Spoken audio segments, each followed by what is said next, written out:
पक्षी बघा आंघोळ करतात सकाळी सकाळी. हा आता हा जो काळा पाईप आहे ना, हा बघा, हा माडाच्या आपण गुळामध्ये मालपोहे म्हणतात ना, ते चवीला एकदम टेस्टी असतात. 1 किलो आणि अर्धा किलो असे पाठवायचे.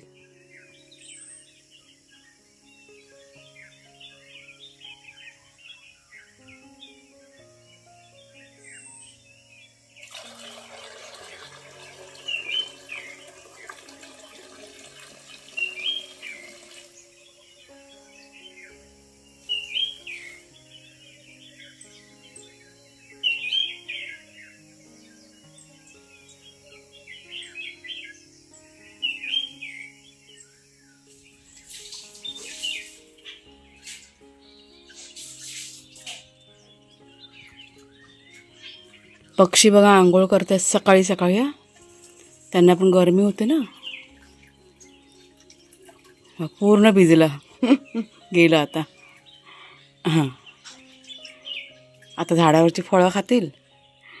हां, गेलं ओढून. मजा असते, मजा पक्ष्यांची. तर आज सकाळी सकाळी आमचं पाण्याचं काम चाललेलं आहे. झाडांना पण पाणी घालायचं. म्हणजे 2-3 दिवसापूर्वी पाऊस पडून गेला होता थोडासा, आणि त्याच्यानंतर आज पाणी घालायला घेतलं आहे सकाळी सकाळी. आणि पाणीसुद्धा भरायचं होतं. आता ही बघा, ही नवीन टाकी बसवली ना, आवाज घ्या, चालू केलं तिथे पाणी. नमस्कार मित्रमैत्रिणींनो, मी प्रिया पवार आणि खूप खूप स्वागत करते साधा स्वयंपाक या आपल्या चॅनलमध्ये. तर आज पाणी भरायचं मोठं काम, सगळं भरून घ्यायचं आहे. ही टाकी आपली आहे ना, पुढची भरून झालं आहे, वरची टाकी भरले. आता ही जी नवीन टाकी बसवली ना, ते चालू आहे. म्हणजे आज सकाळी उठल्या पहिला आधी कुणालच्या बाबा जाऊन मोटर चालू करून आले. ती मोटर ना बिघडली होती, एक 4-5 दिवस झाले, त्याच्यामुळे थोडीशी जरा पाण्याची अडचण झालेली, पण आता दुरुस्त झालेले आहे. त्याच्यामुळे सगळं आता भरून घेतलं. झाडांना पण पाणी घालायचं होतं ना, त्याच्यामुळे त्याला घातलं. आता बारक्या झाडांना, मोठ्या झाडांना गरज नाही आहे, कारण त्याची पाऊस पडून गेला ना 2 दिवसापूर्वी. सकाळच्या वेळेस चांगलासा पाऊस पडला होता, त्याच्यामुळे मोठ्या झाडांना काय पाणी नाही घालायचं आहे. पण छोटी छोटी झाडं आपली चाललेली आहेत. उन्हाचा तडाखा इतका आहे ना, बापरे, जाम उन्हाचा तडाखा. आता पाणी भरलं आहे, त्याच्यामुळे असं इतकं बरं वाटतं आहे. 2-4 दिवस मोटर खराब झाली ना, जाम हालत खराब झाली होती पाण्याची. म्हणजे पाणी होतं, पण कसं कमी कमी मग वापरावं लागतं ना, त्याच्यामुळे. आणि आता पाण्याच्या टायमाला सगळं साफसफाई सगळं करून झालेलं आहे. बाथरूम, टॉयलेट सगळं धुवून झालेलं आहे. ते बघा, आता फक्त लादी पुसायची राहिले. जितकं स्टोअर करता येईल तितकं सगळं स्टोअर करून ठेवलं आहे. आता काय 5-6 दिवस काही चिंता नाही पाण्याची. आणि त्यातच पाऊस पडला तर अजून सगळं पाणी भरलेलं राहिलं. पाणी पाणी करावं लागतं. एप्रिल-मे महिन्यामध्ये सगळीकडे बघा पाण्याची हालत असते. त्याच्यामुळे असं स्टोअर करून ठेवलं ना की बरं पडतं. मग आपली झाडं भरपूर आहेत ना हो, त्याच्यामुळे सगळं असं होतं. तुम्हाला मी थोडंसं नियोजन दाखवत्या. मागच्या वेळेस तुम्हाला मी सांगितलं होतं व्हिडिओमध्ये की आम्ही असं म्हणजे वेस्टेज पाणी असतं ना, आपण बघा कपडे धुतो, भांडी घासतो किंवा हातपाय धुतलं, ते पाणी आम्ही अजिबात वाया घालवत नाही. तर पाईप वगैरे असे सोडलेले आहेत, ते थोडंसं तुम्हाला मी दाखवते.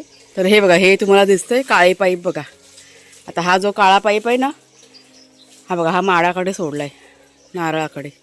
इथे पाईप एक लावलेला आहे, तो इथे सोडलेला आहे. परत हा बघा, इथे एक पाईप जॉईन केला आहे. हा बघा, हा तो तिथे सोडलेला आहे. म्हणजे अधेमध्ये तो पाईप आहे ना, फिरवतो आम्ही. येतो ह्या साईडला कर ना तो पाईप, तिकडे भरपूर पाणी गेलं आहे. किंवा इथे हा जामचं झाड आहे ना, तिथे कधी कधी सोडतो. सगळं नियोजन केलेलं आहे पाण्याचं. आणि अशाच पद्धतीने सगळी झाडं आम्ही मोठी केलेली आहेत ना. आता तरी पाण्याचं सुख आहे ना आपल्याला. नाही नाही, पण पहिला पाणी कुठे होतं, आता तरी भरपूर पाणी आहे. एवढंच की जरा पाईप फुलतात म्हणून. हां, ते रस्त्याचं काम चालू होतं ना, त्यावेळेस पाईप कसे काढले होते ना, ते अजून काही पाईप जॉईन नाही केलं, त्याच्यामुळे ते पाईप फुलतात. पण पाण्याचं आता एवढं काही हे नाही. पहिला आम्ही भरपूर हाल काढलेत पाण्याचे. त्याला टाकलं ह्याला अंजीरला. हां हां हां. आणि हा बघा, हा काळा पाईप दिसतोय, म्हणजे इकडचं वेस्टेज पाणी जातं ह्या पाईपाने त्या जास्वंदीच्या इथे. तर अशा पद्धतीने सगळं नियोजन केलं आहे. अजिबात आम्ही वाया जाऊन देत नाही. आणि इथे पण बघा ह्या पडवीला पण एक पाईप लावून ठेवलेला आहे बघा. हे इथे कधी आपण धुतलं वगैरे ना तर इथे पाईप लावलेला आहे. आणि हे पाईप आहे ना, इकडे पण पाईप लावलेला होता, तो काढला आहे आता. तो जॉईन करून इथे केळीच्या इथे सोडलेला होता. आणि हा आपला बेसिनचा पाईप, तिथे पुदिना लावलेला आहे. असं कमी पाण्यामध्ये सगळं आमचं झाडांचं नियोजन आहे. तर अगोदर पाण्याची आमची हालत खूप खराब होती. जेव्हा आम्ही इथे राहायला आलो ना त्यावेळेस खूप पाण्याची अडचण, खूप म्हणजे असा प्रश्न पडायचा आम्हाला की झाडं तर लावलेत पण ती जगवायची कशी. कुठून असं हे करून करून आम्ही सगळी झाडं जगवलेली आहेत कमी पाण्यामध्ये. आणि जितकं शक्य होईल ना तितकं सगळं हाताने पाणी घालून घालून सगळं आम्ही केलेलं आहे. पाईपाचं वगैरे कनेक्शन अजिबात नाही. आता ठीक आहे, बरं आहे सगळं व्यवस्थित. एवढंच की ते पाईप कशा आता रस्त्याचं काम होतं ना त्यावेळेस काढले होते पाईप. कारण गाड्या बिड्या यायच्या आणि मग पाईप वगैरे फुटले असते ना, त्याच्यामुळे अजून काही जॉईन नाही केलेलं. तर त्याच्यामध्ये पाईप कसे निघतात, त्याच्यामुळे एक माणूस जाऊन तिथे बसावं लागतं. तर कुणाल तिथे जाऊन बसला आहे आपल्या पाईपाच्या इथे. प्रेशरने पाणी येतं ना, मग ते कसं पाईप फुलतात. झालं आता, फक्त थोडंसंच आहे. सकाळी उठल्या उठल्या पाण्याचं काम झालं ना बरं वाटतं. आता पाणी नसेल ना तर मला काय सुचत नाही, पाणी प्यायला पाहिजे. भले ते आपण कमी प्रमाणात वापरू पण पाणी पाहिजे घरामध्ये. ॲडजस्ट करून आपण कसं पाणी वापरतो. पण रिकामी असेल ना तर असं वाटतं पूर्ण घरच रिकामी. त्याच्यामुळे मला 2-3 दिवस मला काही चैन पडत नव्हतं. खूप कमी पाण्यामध्ये मी सगळं घरातलं सगळं आवरलेलं आहे. पण आता ठीक आहे, आता पण भरलेलं आहे तरी पण कमीच वापरणं. असं मी बसा असं उपसत नाही. काय शेवटी पाणी आहे ते सांभाळून वापरायचं. चला आता आपले वाघ्या शरू गेलेत खेळायला, अजून आलेले नाहीत घरी. ते तिकडेच आहेत. आपला कुणाल दादा तिकडे आहे ना पाण्याच्या इथे, तिथे दोघं पण तिकडेच आलेले आहेत, लावून बसलेले आहेत. तर आपल्या नवीन घरामध्ये बघा आता म्हणजे नळाचं फिटिंग म्हणजेच प्लंबरचं काम सगळं झालेलं आहे. आणि आता इथे चेकिंग चालू होती कुणालची आणि कुणालच्या बाबांची. म्हणजे टाकी भरल्यानंतर कुठे काही लिकेज आहे का आणि पाणी कसं येतं आहे का, ते सगळं त्यांचं चेकिंग चाललं होतं. बाथरूममध्ये सुद्धा आणि टॉयलेटमध्ये सुद्धा. म्हणजे 1-2 ठिकाणी जरा पाईप लावायचे की नाही बाकी राहिलेले आहेत. म्हणजे जे प्लंबर जे आले होते ना काम करायला, त्यांना की नाही मुंबईला जायचं होतं. त्याच्यामुळे ते म्हणजे बाकीचं काही थोडंफार उरलेलं काम आहे ना ते आल्यानंतर पूर्ण करणार आहेत. आणि त्यांनी सांगितलं होतं आम्हाला की तुम्ही पाणी भराल तेव्हा चेक करून बघा काही लिकेज वगैरे आहे का, आणि जे काही असेल ना ते आपण नंतरला करूया. आणि येणार आहेत ते. सगळं चेकिंग चालू आहे, म्हणजे केलेलं काम बरोबर झालं आहे का, त्याच्यामुळे सगळं आता चेकिंग करून घेतलं. तर कुठे कुठे ना थोडंसं जरा लिकेज आहे. तर ते प्लंबर आहेत ना त्यांना तर फोन केला होता. ते म्हणाले की म्हणजे येणार आहेत ना, ते पुन्हा ते येणार आहेत, आपलं वायरिंगचं काम आहे तेच करणार आहेत. त्याच्यामुळे ते म्हणाले की आल्यावरती, म्हणजे काल पण ते म्हणाले होते की आल्यावरती काय लिकेज वगैरे असेल ना बघा तुम्ही आणि मला सांगा, मग नंतर आपण करूया असं. पण आहे सगळं व्यवस्थित झालं आहे काम. हा बघा बोका आला आहे, हा बघा, हे बघा. कुणाला बरोबर गेले होते ना तिथे, आत्ताशे घरी आलेले आहेत ते कुणालच्या जोडीला. आणि दुसरा वाघ्या तो पण आतमध्ये गेलेला आहे, बसला आहे तर. हा एवढे दमलेले होते, जाम खेळून बिळून आलेले आहेत दोघं जण. शेरू वाघ्या कुठं आहे, वाघ्या ए वाघी. हा बघा, हां किचनमध्ये येऊन झोपलाय. इथे थंडावा असतो ना, हां त्याच्यामुळे इथे येऊन झोपलेला आहे. ए ओके चल उठ, चल चला भुकू लागली. तर आता ह्या दोघांना ना पहिला खायला देते आणि मग बाकीची आपली कामं. हो बाबू, ए बबड्या चल उठ, चल उठ चल. गरमीने हैराण धावत धावत आलेत ना, त्याच्यामुळे त्या दोघांना पण आता आंघोळ घालायची मला. आपलं आजचं मुख्य काम झालेलं आहे पाण्याचं. आणि आता नाश्त्याची तयारी, कारण भरपूर असा उशीर झाला आहे. मी आता काय केलं, भरपूर असं तेल केसांना लावून घेतलं, केस धुवायचेत. आणि आता हा गूळ आहे ना तो चिरून घेते. गुळाचा नाश्ता बनवायचा आहे, मालपोहे बनवायचेत. मी कुणाला म्हणलं की आता मालपोहे बनवून नाश्त्याला पटकन. बघा रातकिड्यांचा आवाज बघा.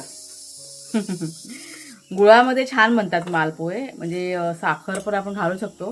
पण साखरेपेक्षा आपण गुळामध्ये मालपोहे बनतात ना ते चवीला एकदम टेस्टी असतात. त्याच्यामुळे म्हटलं त्याला बसून बसून किसूया आणि पटकन म्हटलं बनवून घेते मी. आज आमच्याकडे आठवडे बाजार आहे, बाजारात पण जायचं आहे. म्हणजे थोडंसं घरातलं सामान पण आणायचं आहे आणि कुरिअर करायचं आहे. म्हणजे संध्याकाळच्या वेळेस बाजारात जाणार आहे. सकाळी सकाळी जमत नाही हो, घरातली कामं इतकी असतात. सकाळी गेलं ना की सगळ्या कामाचा मग बट्ट्यावर होऊन जातो, खूप मग दगदग होते. त्याच्यामुळे आता हल्ली आम्ही काय करतो, संध्याकाळच्या वेळेसच जातो. म्हणजे एक 3:30-4 वाजले ना त्याच्यानंतर मार्केटला जातो. बरं पडतं म्हणजे घरातलं काम पण होतं आणि घरी यायला जरी लेट झालं ना तरी काही वाटत नाही. मग असं सकाळचं गेलं का सगळं मग गडबड होऊन जाते, असं आहे ते. चला आता नाश्ता बनवूया आणि पटापट सगळी बाकीची तयारी आहे ना ती करूया. थोड्या वेळाने वाघ्या आणि शेरू यांना आंघोळ पण घालायची. म्हणजे थोडंसं जरा 11-11:15 झाले ना, म्हणजे जरा ऊन पडायला सुरुवात झाली ना जास्तीचं, मग त्यांना आंघोळ घालणार. म्हणजे त्यांना कसं बरं वाटेल ना. गरमीने जाम हैराण झालेत दोघंजणं त्याच्यामुळे. चला हा बघा गुळ कसा आहे, एकदम टेस्टी बनतं त्या गुळामध्ये. रेसिपी तुम्हाला दाखवते पटकन. तर बऱ्याच वेळेला ही मालपुआची रेसिपी शेअर केलेली आहे, पण मध्यंतरी म्हणजे खूप वेळ मी दाखवली आहे. मध्यंतरी एका ताईने कमेंट केलेली दाखवा म्हणून. म्हणजे असंच बनवलं होते, फक्त मी दाखवले होते त्यावेळेस असं. तर म्हटलं पटकन तुम्हाला दाखवते, जास्त काय असा वेळ लागत नाही तयार करायला. तर गूळ किसलेला असेल ना तर पटकन होतं. तर गूळ बघा किसून झालेला आहे. सगळ्यात आधी आता गुळाचा पाक तयार करते. 1 ग्लास पाणी घेतलं आहे, त्यात मी आता चवीप्रमाणे गूळ घालते. म्हणजे 1 वाटी इथं गुळाचा मी वापर करते. गुळामध्ये हे जे मालपुए आहेत ना एकदम चविष्ट बनतात. आता फक्त आपल्याला विरघळेपर्यंत गरम करून घ्यायचं आहे. फक्त हा गूळ विरघळला ना की लगेच गॅस मी बंद करणार. तोपर्यंत आता मी पीठ काढून घेते. गव्हाचं पीठ लागणार आहे आपल्याला.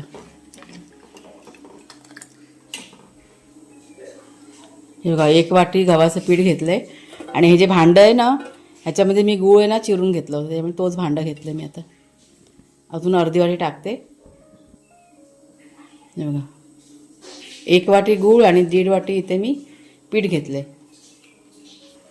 थोडंसं मीठ, म्हणजे गोड पदार्थ आहे ना त्याच्यामुळे थोडंसं मीठ घातलं का ते चवीला पण छान लागतं मग. आणि आता गुळाचं पाणी घालूया. आणि हे बघा हे आता विरघळलेलं गूळ आहे ना ते. कमी वाटलं तर आपण त्यात पाणीसुद्धा ॲड करू शकतो. आता थोडं थोडं करून मी ते मिक्स करून घेते. एकदम पातळ पण नको आहे आणि एकदम घट्ट पण नको आहे, अशा पद्धतीने मिक्स करून घेते.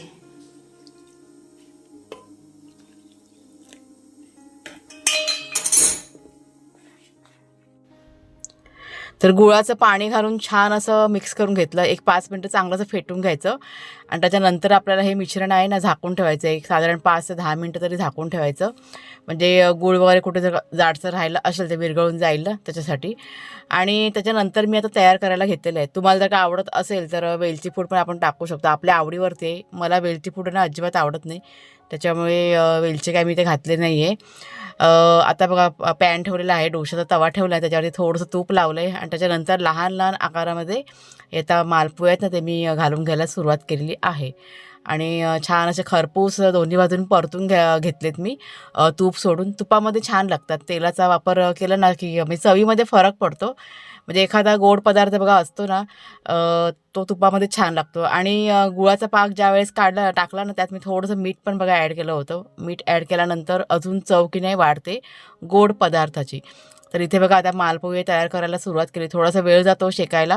त्याच्यानंतर सगळ्यात आधी देवाजवळ ठेवलेले आहेत. कुणालने देवपूजा केलेली आहे. आता मी दाखवते तुम्हाला कुरिअर. तर इतकं बघा कुरिअर ना पार्सल केलेलं आहे.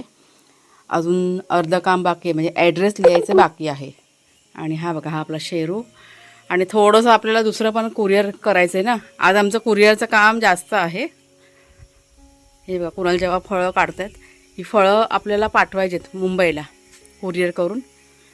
तर आत्ता बघा सकाळच्या वेळेस म्हणजे साधारण 9:30 होऊन गेलेले आहेत. आत्ता काढलेत आणि आता थोड्या वेळाने पॅकिंग करून ते संध्याकाळच्या वेळेस 4-4:30ला आपल्याला पाठवून द्यायचे. जेव्हा पॅकिंग करू ना त्यावेळेस तुम्हाला मी दाखवीन कशा पद्धतीने पॅकिंग केलं आहे ते. जुगाडवाला पॅकिंग. तर फळं बघा खाली पण किती गळून पडलेत. आणि ती गळलेली फळं आहेत ना ती एकत्र जमा करून गुरांना खायला येते. चला नाश्ता करून झाला. आणि आता मिशन वाघ्या शेरू यांची आंघोळ आणि दुपारच्या टायमालाच घेतले, म्हणजे साधारण 11:30 वाजलेले आहेत. म्हणजे त्यांना थंडी पण नाही वाजणार आणि बरं वाटेल. आता गरमीचं आहे ना त्याच्यामुळे आंघोळ केल्यानंतर एकदम थंडावा ना. शेरू पहिला शेरूला घेतले. आणि हा बघा आता चिखलात लोळून आला आहे मगाशी.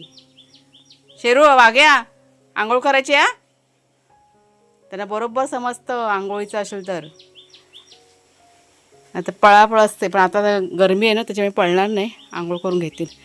चला मी पण थोडीशी मदत करते. हे त्यांचे टॉवेल वगैरे पुसायचे, कपडे वगैरे लागतात 2-4. चादर ते एक अंथरून ठेवले. हे बघा झाले का इथे ठेवायचं, मग ते जाऊन बसतात तिथे मग सुकेपर्यंत. बरं वाटतं ना शेरू? कसं वाटतं? बरं वाटतं ना? चला मी जरा मदत करते. गोळ कळून झाल्यानंतर दोघांना मग कशा दोघंजणं शांतपणे आता बसलेत. त्यांना पण इतकं बरं वाटलं ना. नाहीतर ह्या वेळेचात ना दोघंजणं नुसते गरमीने हैराण झालेले असतात. आत बाहेर नाचत असतात नुसते. पण आज बघा शांत रिलॅक्स आहेत दोघंजणं. आता पडतील दोघंजणं. पडतील म्हणजे आता शांतपणे झोपून जातील.